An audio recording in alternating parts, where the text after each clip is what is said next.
Welcome back, ladies and gentlemen, to the NASCAR Nano Speed Cup Series. We're here at Martinsville Speedway in Martinsville, Virginia for some short track action in race number 7, the second round of the 2020 playoffs. This is the race that decides who will fight for a championship at Homestead next week, and after today, 6 will turn into 4. Taking a look at the starting lineup on the pole, you got the 24 car of Jeff Gordon, winless so far this season, and to his outside, last week's winner, Dale Earnhardt Jr. And Carl Edwards starting 4th, he's 3rd of the 6 playoff drivers. Then you got a nice little line back here of Matt Kenseth, Greg Biffle, and Kyle Busch, 7th, 9th, and 11th. We'll see if they can make their way up through the field today. Now we're going to waste no time, we're going to throw it down trackside where a special guest gives the command to fire engines. Hey everybody, it's Joe Garone here. Pikes Peak International Raceway, home of the Fauci Adaptive Motorsports cars. We're going to go racing in Martinsville, Virginia. And it's going to all start right after the command to start engines, which is going to happen right now. Gentlemen, start your engines.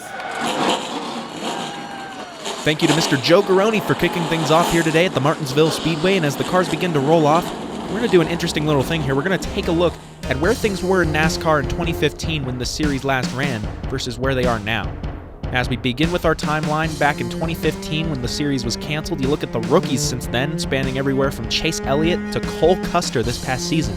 Then the champions, 7-time champ Jimmie Johnson, Martin Truex, Joey Logano, Kyle Busch, and first-time champ Chase Elliott. Then all the full-time retirees from Jeff Gordon to Tony Stewart to Matt Kenseth to Dale Jr. and now, this past season, all the way to Jimmie Johnson. Gives you a good idea of how much the sport has changed in just the past few years. But now we have a race to run. Jeff Gordon's going to lead us around turn 4 and bring us to the green flag. We're racing at the paperclip. Into turns 1 and 2, Jeff Gordon with an edge out front of his teammate. He has that preferred line on the inside, but we'll see how long Dale Jr. can hold that outside lane. Looks like Jimmie Johnson's all over the 24's back bumper. He will clear for 3rd. Now down the front straightaway, Jeff Gordon with an edge on his teammate, but he's not going to give it up. Jr. fighting hard on the outside lane.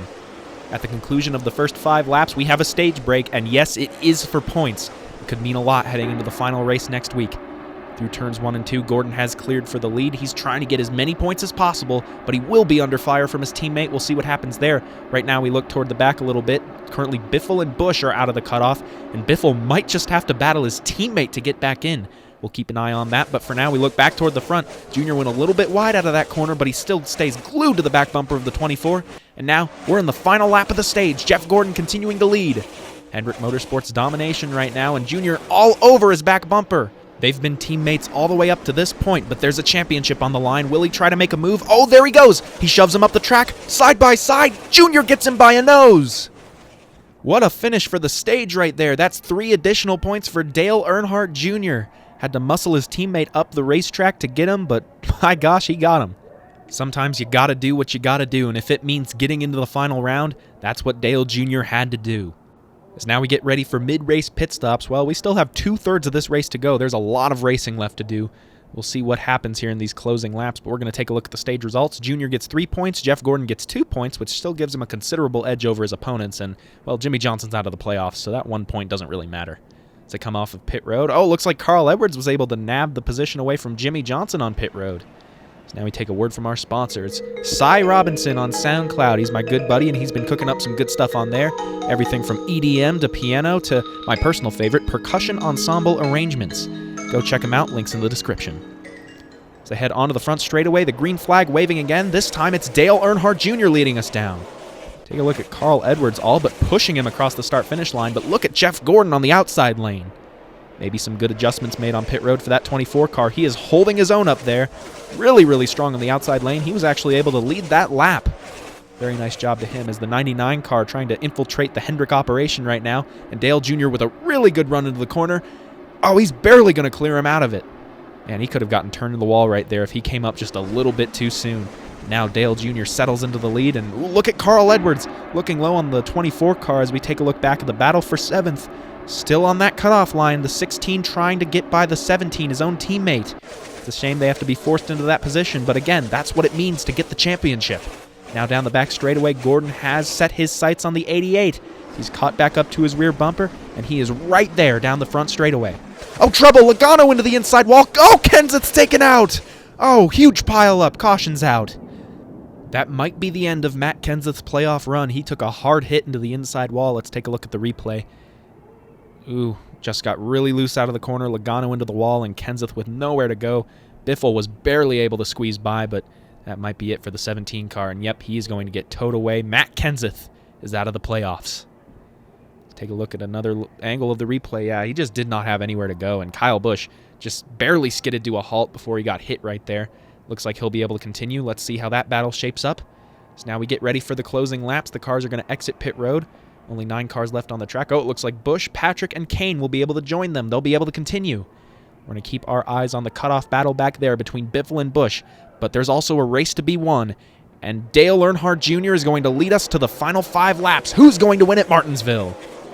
Through turns 1 and 2, Jr. with a nice edge over his competitor, but Gordon's going to fight hard up top. He's had really, really strong runs from the outside lane, but it's just not the preferred line.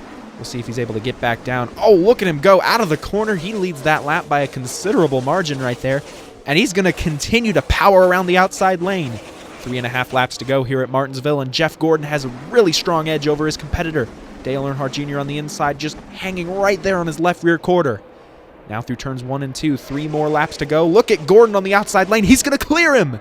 Very seldom do we ever see that at Martinsville, and Jeff Gordon has done it. And now Kyle Busch and Greg Biffle battling side by side for the final transfer spot. It's going to come down to this battle right here, but we're going to keep our eyes on the battle for the lead between Jeff Gordon and Dale Jr. It's been a race between those 2 drivers all day long, and we're getting ready for the final lap. Jr. is in prime position to make that same move he made earlier for the stage win, and he's going to look low. Gordon blocks. Oh, he pushes him up again. Dale Earnhardt Jr. going for the lead at Martinsville. He has cleared him, but now will Jeff Gordon repay the favor into the final corner? Oh, he shoves him up out of the gray, into the wall, and Jeff Gordon is going to win at Martinsville. Oh, Stewart into the inside wall as well. What a finish. Jeff Gordon muscled his teammate out of the way just as he did earlier in the race, and he takes the victory away. In this case, I think it's 2 strikes and you're out. Jeff Gordon pushes the 88 up. He hits the wall. He only fell to 5th, so I don't think he'll have to lose his transfer spot, but Jeff Gordon takes the win. Oh, it looks like Tony Stewart was blocking Greg Biffle on the final lap to keep him from getting into the transfer spot. At the Roval, Greg Biffle robbed Tony Stewart of a chance at the victory. Now this week, Tony Stewart robs Greg Biffle of a spot in the finale. Along with Matt Kenseth, they will both be eliminated. And Jeff Gordon is going to celebrate on the front stretch as your winner at the Martinsville Speedway. He slides to the start-finish line, and listen to the crowd. I'd say they're happy with the racing they saw today, as are we, and now we know who will race for a championship in Homestead. Jeff Gordon, Carl Edwards, Dale Jr., and Kyle Busch will all have a shot at history in Homestead. We thank you for watching this race here today as Jeff Gordon celebrates in Victory Lane. We cannot wait for the next race at Homestead Miami Speedway. It's going to be 20 laps, and it's going to be nothing but pure excitement as these drivers get ready to fight for a championship. Until then, make sure to like, comment, and subscribe, and thank you for watching. Now the battle for second is heating up. Tony Stewart to the inside of Kyle Busch. We've seen these 2 battle before at Charlotte. Didn't end very well back then, so we'll see how it ends here today. Now making their